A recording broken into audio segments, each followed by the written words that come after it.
Om Namah Shivaya. 12th August 2023, 7:14 p.m.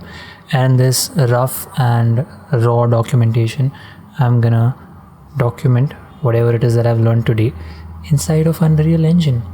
You can see my clicks here, and I'm recording this in 16:9 because it's just unnecessary doing so much effort trying to make it 2:1. So let's just go with 16:9. So the things that I've made here, you see there is one copy to clipboard. Okay, weird. Yep. So inside Unreal Engine, this is a game which is like a third-party default thing, and these two simple cubes is something that I've made. You can jump on top of it, and this is the third thing, which is like a ball of fire, which is even blinking and all of that stuff. Now in this video particularly, I want to document how you can have these kind of textures. Like this is a course basically about materials. Let me just drag this in here. The name of the course is Unreal Engine 5 One Course Solution for Materials, and by far I'm very impressed with this course. Highly recommend. It is by the name of the instructor. The name of the instructor is Vince Petrelli, and I'm doing this course. I've also bought his Niagara VFX course, which I'm most definitely gonna also follow. Coming back over here, how do you make these kind of things? And also one thing I want to document is, if you are familiar, and I am super familiar with Blender's node editor, so shaders or geometry nodes, there's gonna be a lot of similarity in Unreal Engine's material graph editor and Blender's shader nodes editor, which is something I'm gonna show here. So I'm gonna come out of the gameplay, and we're gonna try and basically recreate this thing here. So how do you recreate this? Let me just drop an actor here. So inside your place actors, you're gonna have shapes. We're gonna drop a cube. Okay, and my keystrokes are on that side, so we're using WASD to move around. I'm gonna bring this up. I'm still getting used to this, but okay. So W is this, E gives you rotation, R gives scale, so I'm gonna scale this down. And for finer control, I'm going to come into properties here and bring the scale of Z a little down.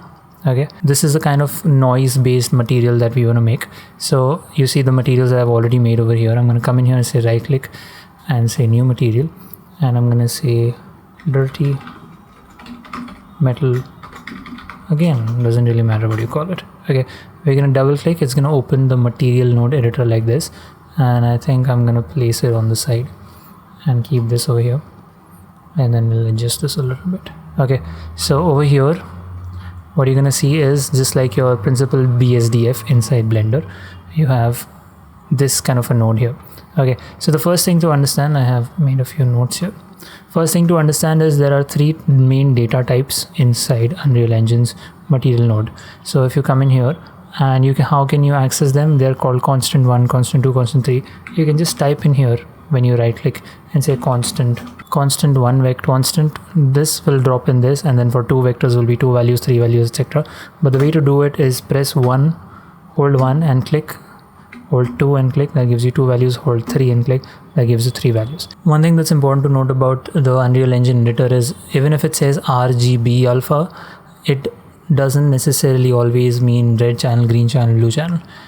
What it means is this is very dependent on the output. So if you're putting this into position, it will become X, Y, and Z, or X and Y, or if it's a 0 or 1 kind of thing, that way. So that's one thing you want to keep in mind when dealing with that. Okay, now we want to give this a base color. So of course base color is RGB, which is going to be 3. I'm going to try and place this on top here. Okay, so I'm going to give this a base color. So I'm going to come in here, press 3 and left click, and you can plug this into the base color. With this selected, you're going to get this option here. Now if you change this, nothing's going to change, so you have to first give this some sort of value and then it will change. So we're going to give this a dark blue sort of color, navy blue, and hit OK. No, that's not the color I was looking for. Darker. Yeah, okay, that's good. And here we can change the preview of what we're looking at. So we can go from preview mesh, we can change it to a plane. Okay, we can probably make this a little bigger. We added color to it. Now roughness, if you look at how this is looking, there is a noise texture. Let's slow the speed. There is a noise texture here, which is basically looking at your roughness values. So inside roughness, if you were to take just one value and keep the roughness at 0 and plug it into here, you'll see it will be completely reflective. And this is very basic, like even Blender stuff. You make it 1, it'll be completely rough, so non-reflective. We don't want to do that. Now, in order to break this connection, you hold down Alt and click on this. That breaks that connection. I will undo it, and if you double click on here, you'll get a rewrote. These are things I just by mistake figured. Backspace to remove, or you can even press delete. Now, how do you get this noise texture kind of thing?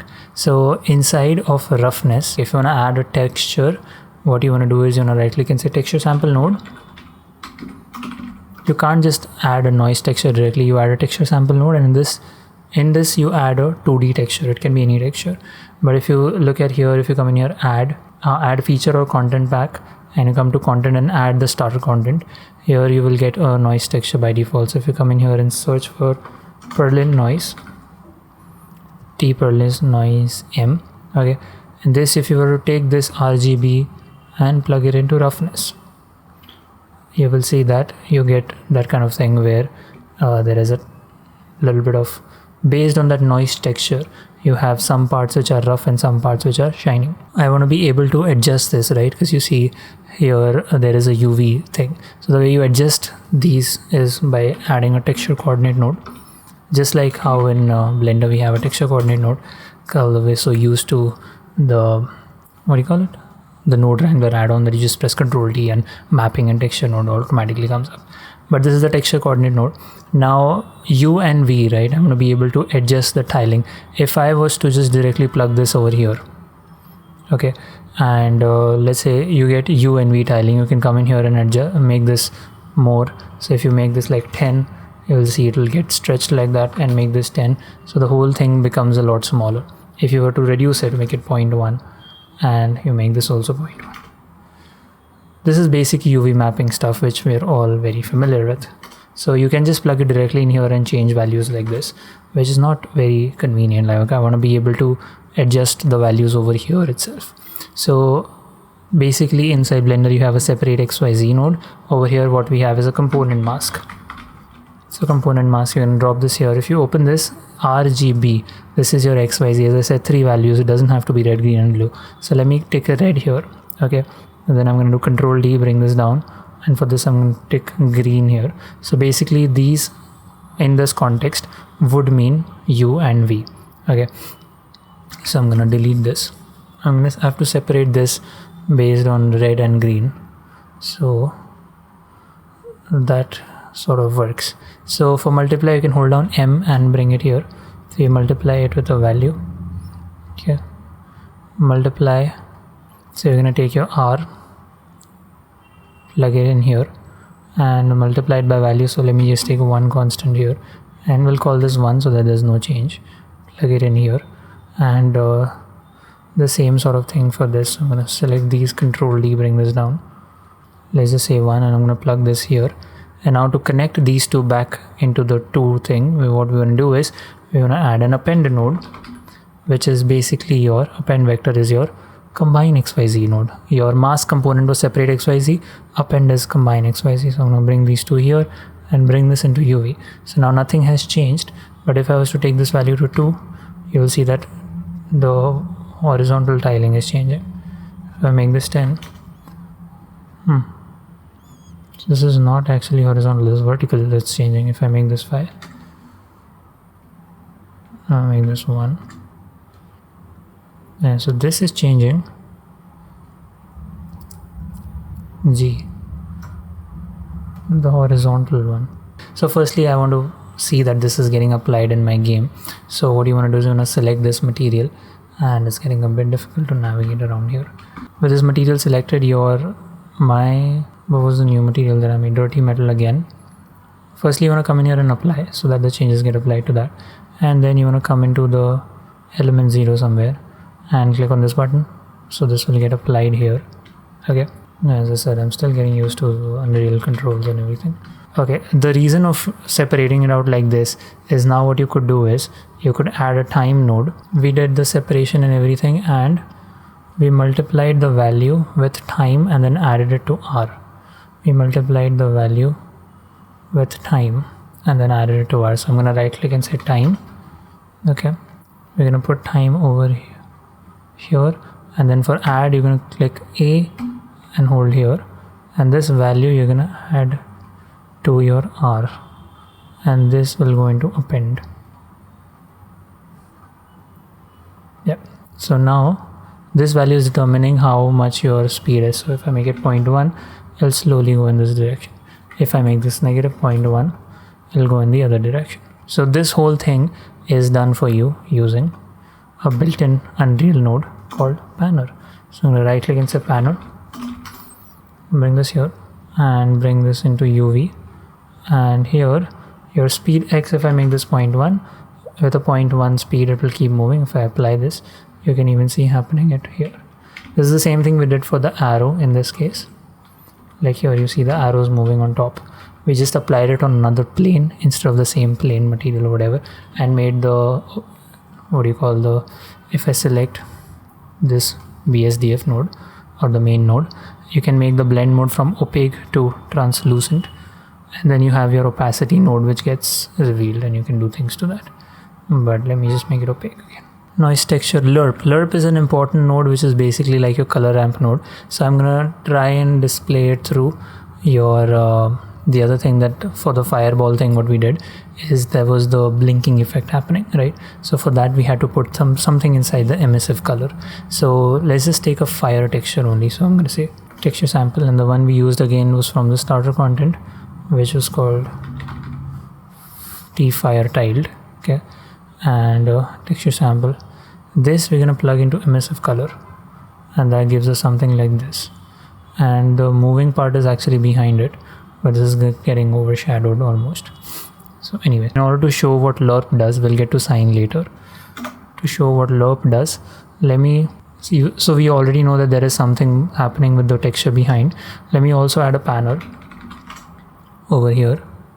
Okay, and here instead of speed X, I'll give a speed Y of 1. So like that's too much. So now we know that the one behind was moving in the X and this was moving right. So instead of this, let me remove this, take these and duplicate and bring this here, and now over here we're going to give this 0.1 and 0, and this we're going to plug into here. The texture is moving to the left and also to the right. If we make it a sphere, it will be a little more apparent. Yeah, texture is moving left and right. So, and the speed is something which we can look at here. Now for example, instead of emission, I wanted to just mix two of them in here instead of the emissive. So what I can do is I can use a lerp node. For that you hold down L and click here, you get lerp. Lerp is basically map range. Okay, so I'm going to bring the first value here, second value here, and this is like a slider. If the second value will be used or the first value will be used. At 0.5 is just mixing halfway in between. So I put this into the base color, and you see half of is being used. If I was to put this 1, you see only the second will be visible, which is going vertically. If I put this to 0, only first will be visible, which is going horizontally. If I put it at 0.5, we're mixing like halfway between them. The same thing I'm going to put into your emissive color. Make something blink. Okay, so for blinking, essentially what we want to do is we want to multiply this lerp, okay, with something over here. So let me remove the emission, and we essentially need one more lerp. So I'm going to duplicate this. Okay, and think I'm doing something, I know. I'm not very sure. So this value I'm going to add into one here, and here I'm going to add sine. Okay, we're going to add sine into alpha, and then this value we're going to put here and this into your emission. So there's an error, missing sine input. So sine needs an input. We're going to add a time input into sine here. Yep. So what I've basically done is I've added a sine wave. Sine wave is a basic sine wave math stuff, and that I've added into the alpha, and we're going 0 to 1. That's why it's blinking like this.